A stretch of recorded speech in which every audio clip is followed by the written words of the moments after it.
Hello juniors, this is your Jagjit Bhaiya and I welcomes you on the online platform of Kalyani Juniors। बेटा हमने अपने previous lecture में micro organisms friend और फो जो topic था उसको डील किया था। आज हम उसी टॉपिक के क्वेश्चन आंसर्स पढ़ने वाले हैं, क्वेश्चन आंसर सॉल्व करने वाले हैं, जो कि पूरी तरह आपकी एनसीईआरटी टेक्स्ट बुक बेस्ड हैं। ठीक है, तो चलिए आगे बढ़ते हैं।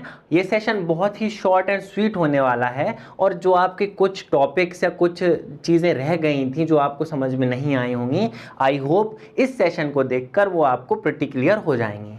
तो चलते हैं पहले क्वेश्चन की तरफ और देखते हैं कि हमारा पहला क्वेश्चन हमसे क्या कह रहा है। फिल इन द ब्लैंक्स, तो हमको फिल करना है ब्लैंक्स को। तो हमें कुछ ऑप्शंस दिए गए हैं यहाँ पर। अब इन्हीं ऑप्शंस को हमको पॉइंट्स में पुट करना है। तो आप अपने जगजीत भैया को बताएंगे ना कि कौन कौन सा जो वर्ड है वो किस किस पॉइंट में फिट होगा। ठीक है, चलते हैं पहले पॉइंट की तरफ और देखते हैं क्या कह रहा है कि micro organisms can be seen with the help of a dash. हमने पढ़ा था कि जो माइक्रो ऑर्गेनिजम्स होते हैं वो बहुत ही स्मॉल लिविंग ऑर्गेनिजम्स होते हैं जिन्हें हम नेक्ड आई से नहीं देख सकते। तो क्या करना पड़ता है, हमें उन्हें माइक्रोस्कोप की मदद से देखना पड़ता है। ओके, वहीं एक एक्सेप्शन भी मैंने आप लोगों को बताया था कि जो ब्रेड मोल्ड होता है उसे हम मैग्नीफाइंग ग्लास से भी देख सकते हैं। अगर आप चाहें तो अपने घर पे एक्सपेरिमेंट कर सकते हैं। एक ब्रेड को 4-5 दिन तक रखा छोड़ दीजिए तो उस पर ब्राउन ग्रे पैचेस आ जाएंगे। फिर आप मैग्नीफाइंग ग्लास लें और उसे देखें तो आपको दिखेगा कि एक्चुअली में ब्रेड मोल्ड दिखता कैसा है। चलते हैं हमारे दूसरे पॉइंट की तरफ। क्या कहता है कि blue green algae fix dash directly from air to enhance the fertility of soil. तो फर्टिलिटी ऑफ सॉइल को एनहेंस करने के लिए उसमें क्या फिक्स करना पड़ता है, नाइट्रोजन। ओके, तो ये यही कह रहा है कि जो ब्लू ग्रीन एल्गी होती है वो नाइट्रोजन फिक्स करती है directly from air to enhance the fertility of the soil. Third point हमारा हमसे कहता है कि alcohol is produce with the help of yeast. हमने पढ़ा था यूजेस जो माइक्रो ऑर्गेनिजम्स के थे हमारे प्रीवियस लेक्चर में। हमने यूज पढ़े थे माइक्रो ऑर्गेनिजम्स के, तो उसमें हम लोगों ने पढ़ा था कि जो ईस्ट होता है वो प्रोडक्शन ऑफ एल्कोहल में बहुत ही ज़्यादा या बहुत ही अहम जो रोल है वो प्ले करता है।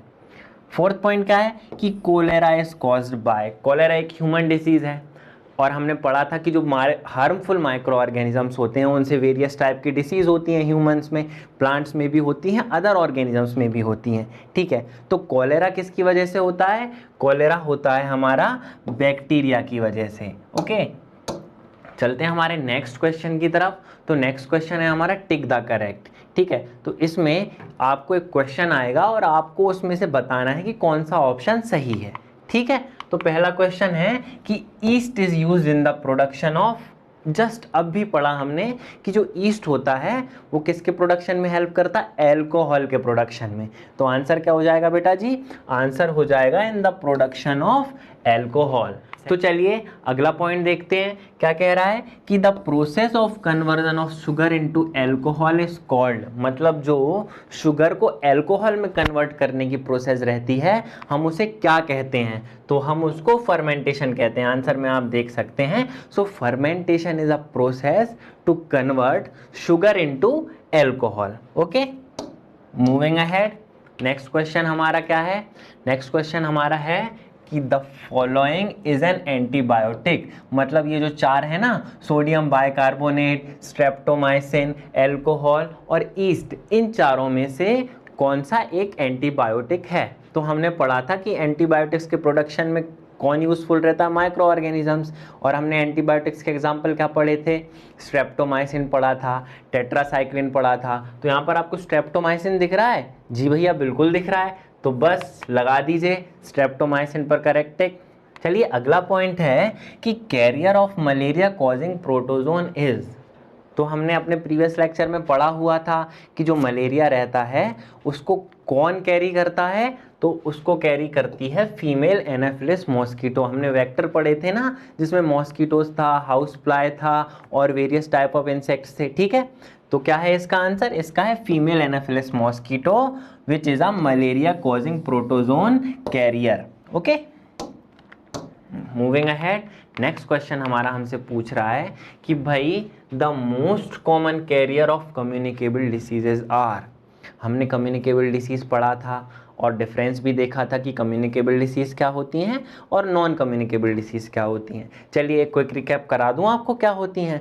तो जो नॉन कम्युनिकेबल डिसीज़ होती हैं वो ट्रांसमिट नहीं होती वन पर्सन से अनदर पर्सन में, लेकिन जो कम्युनिकेबल डिसीज़ होती हैं वो एक इन्फेक्टेड पर्सन से एक हेल्दी पर्सन में ईजिली ट्रांसमिट हो जाती हैं। सेकेंड पॉइंट हमने पढ़ा था कि जो माइक्रो ऑर्गेनिजम्स होते हैं, जो डिसीज़ कॉजिंग माइक्रो ऑर्गेनिजम्स होते हैं कम्युनिकेबल डिसीज़ में, हम उन्हें पैथोजेंस कहते हैं। वहीं नॉन कम्युनिकेबल डिसीज़ होने के क्या क्या कारण रहते हैं, तो हार्मोनल इम्बैलेंस हो सकता है, ठीक है, आपको किसी न्यूट्रिएंट की डेफिशिएंसी हो सकती है या फिर ट्यूमर फॉर्मेशन हो सकता है। कुछ हमने एग्जांपल्स भी पढ़े थे। तो अगर आपको थोड़ी भी दिक्कत आ रही है, आपसे क्वेश्चन आंसर्स क्लियरली नहीं बन रहे हैं, तो आप मेरा प्रीवियस लेक्चर देखें। और अगर आप मेरा प्रीवियस लेक्चर देख लेते हैं तो मैं आपको विश्वास दिलाता हूं कि ये जो सारे क्वेश्चंस मैं आज यहाँ पर करा रहा हूँ वो आपको बहुत ही ईजी लगेंगे। ठीक है, आपको क्वेश्चन देखते से ही उनका आंसर आ जाएगा। तो इसका आंसर क्या होगा बेटा, मोस्ट कॉमन जो कैरियर है वो क्या है, वो है हाउस फ्लाई। ओके, हमने वेक्टर्स पढ़ा था ना, हाउस फ्लाइज पढ़े थे हमने, मॉस्किटोज पढ़े थे, पर उसमें हाउस फ्लाई है वो मोस्ट कॉमन कैरियर है कम्युनिकेबल डिसीज का। नेक्स्ट क्वेश्चन है कि द ब्रेड और idli dough rises because of, तो इसका आंसर होगा ग्रोथ ऑफ ईस्ट सेल्स। आपने पढ़ा होगा कि मम्मी जो घर पे ढोकला वगैरह बनाती हैं या फिर जो हम इडली वगैरह बनाते हैं वो इतनी पफ्ड कैसे हो जाती, कैसे फूल जाती है, तो उसमें हम एक इंग्रेडिएंट डालते हैं। ओके, वो क्या होते हैं, ईस्ट सेल होते हैं, वो रेप्लिकेट करते हैं, मल्टीप्लाई होते हैं, और उस वजह से जो हम इडली या जो हम लोग डोसा वगैरह खाते हैं वो पफ्ड हो जाते हैं। ठीक है, और ये यूजफुल माइक्रो ऑर्गेनिजम्स में आता है, इसलिए हमारे लिए हार्मफुल भी नहीं रहते। गॉट इट बेटा। नेक्स्ट क्वेश्चन हमारा देखते हैं। नेक्स्ट क्वेश्चन हमारा है मैच द फॉलोइंग। सो हमको कॉलम ए के जो भी पॉइंट्स हैं उन्हें कॉलम बी के पॉइंट से मैच करना है। ओके, सो कौन सा बेस्ट सूटेबल रहेगा वो हमें यहाँ पर देखना है। अब देखिए बैक्टीरिया अगर हम देखें तो बैक्टीरिया क्या करता है, तो हमने पढ़ा था कि bacteria is responsible for causing cholera. Okay, वहीं हमारा क्या, राइजोबियम, राइजोबियम एक माइक्रो ऑर्गेनिज्म होता है जो कि रिस्पॉन्सिबल होता है नाइट्रोजन फिक्सेशन में, तो इसका आंसर हो जाएगा फिक्सिंग नाइट्रोजन। ठीक है, लैक्टोबैसिलस, लैक्टोबैसिलस हमने पढ़ा था सेटिंग ऑफ कर्ड में जो माइक्रो ऑर्गेनिज्म या जो बैक्टीरिया यूज होता है उसे हम लैक्टोबैसिलस कहते हैं, और उसका काम क्या रहता है, उसको दही को जमाना रहता है, तो इसका एग्जाम्पल हो जाएगा सेटिंग ऑफ कर्ड। एग्जाम्पल है लैक्टोबैसिलस और काम ये क्या कर रहा है, सेटिंग ऑफ कर्ड का काम कर रहा है। वहीं ईस्ट, ईस्ट हमने पढ़ा था प्रोडक्शन ऑफ एल्कोहल, ठीक है, या फिर हम कह सकते हैं बेकिंग ऑफ ब्रेड में भी यूज होता है ईस्ट। अब जब यहाँ पर प्रोडक्शन ऑफ एल्कोहल ऑप्शन नहीं है तो आपको बेकिंग ऑफ ब्रेड लगाना है। ठीक है, ईस्ट के भी बहुत सारे यूजेस रहते हैं जिनमें से एक बेकिंग ऑफ ब्रेड भी है, मेकिंग ऑफ चीज भी है। प्रोटोजोन हमने पढ़ा था कि प्रोटोजोन से हमको क्या होता है, प्रोटोजोन से हमको मलेरिया होता है, और जो मच्छर होता है मतलब जो मॉस्किटो होता है, फीमेल एनाफिलस मॉस्किटो, वो इसका कैरियर होता है। वायरस, अब देखिए वायरस से तो सिंपली आपको हो रहा होगा कि एड्स होता है हमें वायरस से, ठीक है, और कौन सा वायरस रहता है, तो HIV वायरस। HIV भैया, हाँ, ह्यूमन इम्यूनोडेफिशिएंसी वायरस। जब हमने वायरस पढ़े थे तो उसके एग्जांपल्स में हमने HIV वायरस भी देखा हुआ था। ठीक है, ये जो है ये इस टेबल में यूजलेस है क्योंकि इसका कोई फिलहाल मैच नहीं है, लेकिन एंटीबायोटिक्स के प्रोडक्शन के लिए भी बहुत सारे माइक्रो ऑर्गेनिजम्स रिस्पॉन्सिबल रहते हैं, और ये जो है प्रोडक्शन ऑफ एंटीबायोटिक्स ये यूजफुल माइक्रो ऑर्गेनिजम्स के द्वारा किया जाता है। मूविंग अहेड, हमारा नेक्स्ट क्वेश्चन देखें कि can micro organisms B seen with a necked eyes, if not how can they be seen. क्या हम माइक्रो ऑर्गेनिजम्स को नेक्ड आइज से देख सकते हैं, और अगर नहीं देख सकते तो फिर हम उन्हें कैसे देख सकते हैं। तो मैंने बताया था कि जो माइक्रो ऑर्गेनिजम्स होते हैं वो बहुत ही स्मॉल लिविंग ऑर्गेनिजम्स होते हैं। ठीक है, उन्हें देखने के लिए हमको क्या लगता है, उन्हें देखने के लिए हमको माइक्रोस्कोप की ज़रूरत पड़ती है।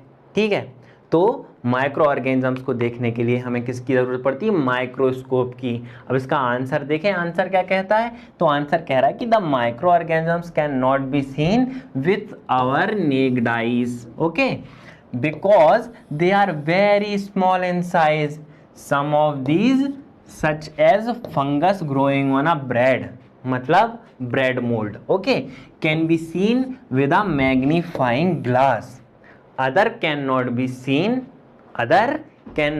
seen without the help of a microscope. So microscope जो है वो हम यूज़ करते हैं माइक्रो ऑर्गेनिजम्स को देखने के लिए. बिना माइक्रोस्कोप के हम लोग माइक्रो ऑर्गेनिज्म को नहीं देख सकते, ठीक है, एक्सेप्ट ब्रेड मोल्ड जिसे हम मैग्नीफाइंग ग्लास से देख सकते हैं. नेक्स्ट क्वेश्चन हमसे कहता है कि what are the major groups of microorganisms. तो हमने पढ़ा था कि जो माइक्रो ऑर्गेनिजम्स होते हैं वो कॉमनली 4 मेजर ग्रुप्स में डिवाइड होते हैं. अब वो 4 मेजर ग्रुप्स कौन कौन से हैं? तो देखिए, बैक्टीरिया हो गया, फंगी हो गया, प्रोटोजोआ हो गया और सम एल्गीज. तो ये जो 4 हैं वो मेजर ग्रुप्स होते हैं जिनमें कि जो माइक्रो ऑर्गेनिजम्स रहते हैं वो क्लासिफाइड रहते हैं. मूविंग अहेड, नेक्स्ट क्वेश्चन देखते हैं. हमारा नेक्स्ट क्वेश्चन क्या पूछ रहा है जूनियर्स? तो हमारा नेक्स्ट क्वेश्चन कह रहा है कि the micro organisms which can fix atmospheric nitrogen in the soil. हमने अपने प्रीवियस लेक्चर में पढ़ा था कि micro organisms are responsible for nitrogen fixation in the soil. लेकिन कौन कौन से माइक्रो ऑर्गेनिजम्स होते हैं उसके एग्जाम्पल हम अपनी स्लाइड में देखने वाले हैं. तो कौन कौन से माइक्रो ऑर्गेनिज्म होते हैं? तो देखिए कुछ नेम हैं, जैसे राइजोबियम, क्लॉस्ट्रीडियम और azotobacter. These are responsible for nitrogen fixation in the soil.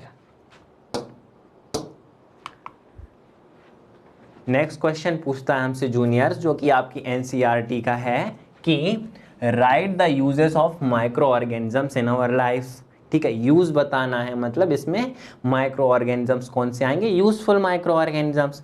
तो हमने पढ़े थे कि मेडिसिनली यूज होते हैं, कमर्शियली यूज होते हैं, इन्वायरमेंट को क्लीन करने के लिए भी यूज होते हैं और सॉइल में नाइट्रोजन फिक्स करने के लिए भी यूज होते हैं. तो ये कुछ यूजेज हैं माइक्रो ऑर्गेनिजम्स के जिन्हें हम अपनी डेली लाइफ में यूज करते हैं. मैं चाहता हूं कि आप इस पीपीटी का, इस स्लाइड का स्क्रीनशॉट ले लें ताकि आपको क्लियर हो जाएं चीज़ें और नोट्स बनाने में आपको सहूलियत रहे, आसानी रहे. नेक्स्ट क्वेश्चन की ओर बढ़े.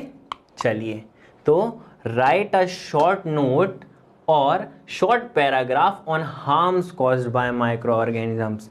पिछले जो स्लाइड थी उसमें हमने देखा था कि माइक्रो ऑर्गेनिजम्स के हम लोग को यूज़ लिखने थे. यहाँ पर माइक्रो ऑर्गेनिजम्स क्या नुकसान पहुँचाते हैं, हम लोग को क्या हार्म करते हैं, वो हमको यहाँ पर लिखना है.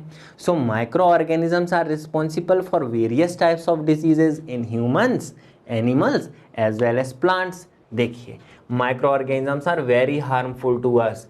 They cause number of disease in humans as well as in other animals too.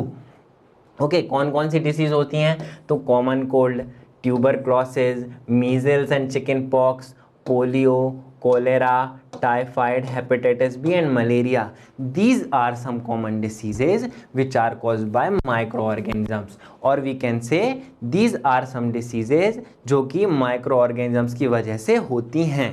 Plants में भी होती हैं कई डिसीजेज एनिमल्स में भी होती हैं और यहाँ तक कि ह्यूमन बींग्स में भी होती हैं. तो जनरली यहाँ जो मेंशन की गई हैं वो ह्यूमन बींग्स में होने वाली डिसीजेज मेंशन की गई हैं.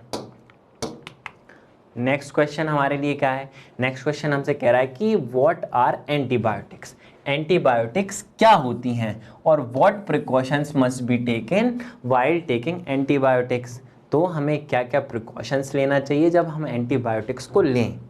तो एंटीबायोटिक्स को अगर मैं आपको बताऊं कि क्या होती हैं, इजीली समझाऊं, तो क्या होता है, एंटीबायोटिक्स वो होती हैं जो कि माइक्रो ऑर्गेनिजम्स की ग्रोथ को रोकती हैं. और वो प्रोड्यूस कैसे होती हैं?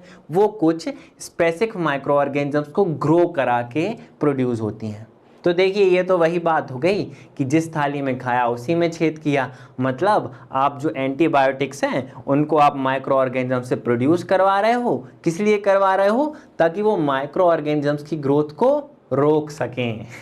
अब कुछ प्रिकॉशंस देख लेते हैं क्या होते हैं एंटीबायोटिक्स. लेने के लिए, तो antibiotic should be taken under the supervision of a qualified doctor. Okay, और जो डॉक्टर ने आपको कोर्स प्रिस्क्राइब्ड किया है उसको आपको पूरा लेना चाहिए। तो देखिए, course intake of antibiotic should be complete as prescribed by the doctor.